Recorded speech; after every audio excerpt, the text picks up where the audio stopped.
Hello student, today I am going to tell about endosperm. Endosperm development precedes embryo development.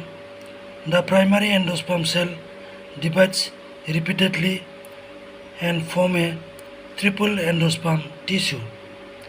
The cells of this tissue are filled with reserve food material and are used for the nutrition of the developing embryo.